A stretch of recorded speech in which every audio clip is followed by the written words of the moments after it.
እዩ ግን ማለት ነው በቃ የምታደርገው መላቅጡ ጠፍቷታል። እንግዲህ በደካማ ጎናቸው ገብታ ነው አሁን በጣም እነሱም ሆነ ሌላውም ሰው ሆነ ይሄ ነገር ውሸት ነው የሚለውን ቃላት መስማት ስለሚፈልጉ እንግዲህ እነሱንም በዚህ ተጠቅማ ነው የሸወደቻቸው። በትናንትናው ዕለት ሁሉንም የሰበሰበቻቸው ሀይሚንም ሳትቀር ማለት ነው። እንግዲህ ሚፍታ የጠበቀው በቃ እኔ አውቄ ነው ልጁ የእሱ አይደለም የሚለውን ዜና ጠብቆ ደስ ብሎት ነበር የመጣው። ካነጋገሯ ከስልክ ስደውልለት ካነጋገሯ ልክ ያንን ነገር ጠብቆ ነበረ። ነገር ግን ጭራሽ የባሰ ዛቻም ማስፈራራትም ነው ያደረገችባቸው ማለት ነው። በተለይ ደግሞ ከሀይሚ ላይ። ሰላም ቤተሰብ እንዴት ናችሁ? ሰላማችሁ ይብዛ። እኔ እኮ ማለት ነው የምሬን ነው ተናግሬያለሁ። ከመጀመሪያው እች ልጅ በቃ ትኩረቷ ከሀይሚ ላይ ነው።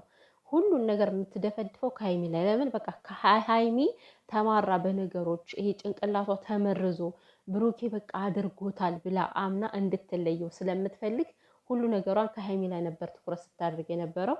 በትናንትናው ዕለትም በደንብ አድርጋ ሀይሚ ከብሩክ ህይወት ማስወጣት እንደፈለገች ግልጽ የሆነ ነገር ነው ያሳየችው ማለት ነው። እና እንግዲህ እውነቱን ነግራቸዋለሁ ብላ ጠርታቸው ግን ግዴታ እመንልኝ እያለች እያስገደደችው ነበረ ብሩኬ ማለት ነው። እኔ ምንም ነገር አላደረኩም እያለ ልጁ 100% ሆኖ እየተከራከረ እንዴት ነው አንቺ እመንልኝ የምትዩ? ቢያንስ እንኳን እመንልኝ ካልሽ መረጋጋት ይጠበቅብሻል። ለምንድን ነው ያለ ማስረጃ? ምንም አይነት ነገር ሲደረግ እኮ ማስረጃ መረጃ የሚባል ነገር አለ አይደል? ያለ ምንም ማስረጃ እንዴት ነው ሊያምንሽ የሚችለው? ከየትም አርግዘሽ መተሽ ከሆነስ? እና ለጋሽዬ መናገሩ በጣም ነው ያቃጠላት። ጋሽዬ እንዴት ያቃላለች ማለት ነው። ቤተሰብ ስለገባበት ግዴታ ነው እንደ ያንቺ ድራማ ታዲያ ህዝብን እያማታ እኮ ነው ያለው። ስንት ህዝብ ነው እየተጨነቀ ያለው? ቤተሰብ እስከነጋሽ ሁሉ ደረሰ ያንቺ ነገር ማለት ነው። ስለዚህ ምንም የምታስፈራሪው ምክንያት የለም። ምንም ምዝችበት ምክንያት የለም። ያው ዞሮ የ3 ወር እድሜ ነው ግዴታ ነው።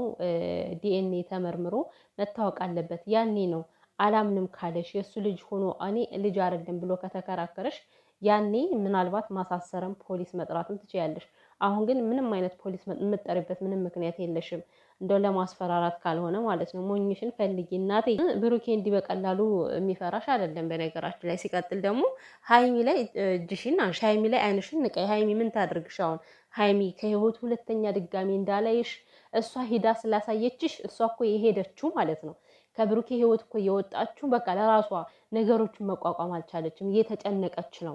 3 ወር ጠብቄስ እንደገና የእሱ ልጅ ከሆነስ እንዴት ነው የምሆነው የሚለው በቃ በጣም ስላስጨነቃት ነው ሀይሚ እንጂ ወድ አይደለም እኮ። ብሩኬን ጠልታው ነው እንዴ? ብሩኬን ጠልታው እኮ አይደለም። እየወደድሽ ነው የተለያየችው አይደል እንዴ?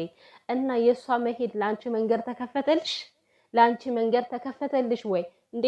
እኔ እኮ በጣም ነው ያናደደችኝ እንደዛ ስትላት ሀይሚን። ሁለተኛ ከኔና ከሱ ህይወት መሀል መውጣት አለብሽ በህይወቱ ድጋሚ እንዳላይ ስትላት ማለት ነው። የምር በጣም ነበር የተናደድኩትና ሀይሚ በራሷ ፈቅዳ ወዳ ነው ወታ የሄደችው ከህይወቱ አይደለ እንዴ? እሷ እንደዚህ ማለት አይጠበቅባትም። ሲጀመር ገና ምንም ያልታወቀ የብሩኬ ልጅ ይሁን የብሩኬ ልጅ አይሁን የማይታወቅ ነገር። ሲቀጥል ደግሞ ልጁም ቢሆን እንኳን አስገድደሽ እኮ ከኔ ጋር ኑሯል ልትይው አትችይም። ፍቅር በግዴታ የሚሆን ነገር የለም። ካላፈቀርሽ መብቱ ነው። ልጁን እየረዳ ልጁን እያገዘ ከአንቺ ጋር ያለመኖር ሙሉ መብት አለው። ምክንያቱም ፍቅር የለማ። ፍቅር የሌለበት ቤት ደግሞ ማንም ሊኖር አይችልም አይደል እንዴ? እና ሀይሚ ግን አሁን ላይ በደንብ እየገባት ይመስለኛል ነገሮቹ። በቃ እንዴት ነው በሴራ የተተቦተቡ እንደሆነ በደንብ ግልጽ እየሆነላት ይመስለኛል። ልጅቷ ከጀርባዋ በጣም ትልቅ ሴራ አለ። እንዲህ ጥልፍልፍ እያደረገች ሁለቱንም ለያይታ ለመጣል ነው የምታስበው ማለት ነው።